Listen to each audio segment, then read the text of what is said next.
such, we lack the critical thinking skills that are necessary to decouple white supremacy from white Christianity. Therefore, when we hear someone attack white supremacy, we often interpret it as an attack on our faith itself. The tragic result of this failure is that we end up defending not only the Christianity we love, but also the white supremacy we should despise.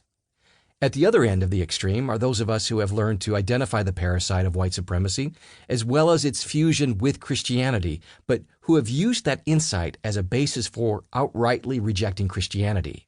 Rather than doing the hard work of analyzing the sinister manner in which it has embedded itself to Christianity and evaluating what Christianity says about an evil ideology like white supremacy, this group often chooses to settle for an oversimplified caricature of the Christian faith.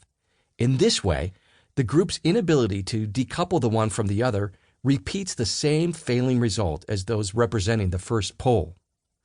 The fallout from these intensifying poles is catastrophic. It divides the church, compromises our collective witness, and renders us useless in the fight against white supremacy.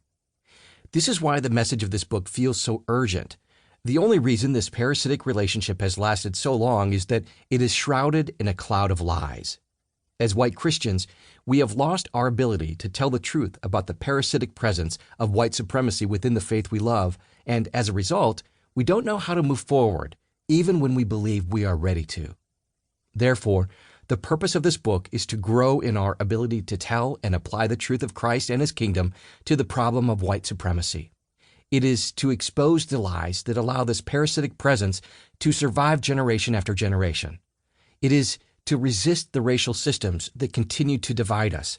It is to position us as active participants in the work of the risen Christ, who is bringing the good news of God's kingdom, a kingdom that will ultimately dismantle the kingdom of white supremacy. Before we jump all the way in, let's look at 5 important introductory statements. 1.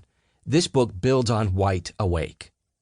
When I started River City Community Church in January 2003, I promised God I would not publish anything regarding race. I didn't think the world needed another white guy talking to people about issues that most affected non-white people. I sincerely intended to keep that promise, but over the years, God began to speak in a new way. The mentors of color who had provided such critical guidance and direction for the ministerial work I did began to more directly invite me to participate in their work. They were established veterans in exposing, illuminating, and confronting white supremacy, and they appreciated that I happily submitted to their lead in this work. But even as they were regularly investing in the growth process of white people, their conviction grew that for many there was a struggle to grasp the full depths of white supremacy without interacting with the story of other white folks who had gone on this journey. Therefore, these mentors began to challenge me to become more vocal about my own racial awakening process and to actively contribute to their work by sharing some of my own discovery process as to the far-reaching nature of white supremacy. That invitation eventually culminated in the writing of White Awake, an honest look at what it means to be white. It is there that I talk about the unique challenges we as white people face, white Christians specifically, when we attempt to awaken to and understand white supremacy through a faith lens.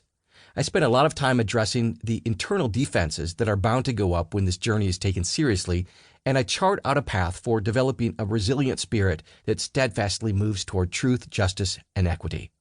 In White Lies, I built on the platform of White Awake and moved much deeper into the conversation of how white Christians can position ourselves to actively participate in the resistance and confrontation of white supremacy. While I invite you, the listener, to step into this conversation from wherever you are, it also seems important to mention this intended sequence. It can be challenging to position yourself as a potential participant when you have not yet dealt with the many internal defenses that come with a racial awakening process.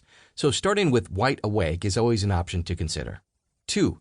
This book uses the language of spiritual practices. I hope the ideas I propose in White Lies will find resonance beyond just the walls of Christian organizations. I have presented this material in settings ranging from banks to law firms and civic leadership hubs, and I'm confident that it translates to secular settings as well as religious. With that being said, I want to fully acknowledge that I come to this subject matter in a distinctly Christian manner. And even more specifically, I approach these ideas from the lens of a pastor. For instance, when I talk of the seriousness of the parasitic relationship between white supremacy and white Christianity,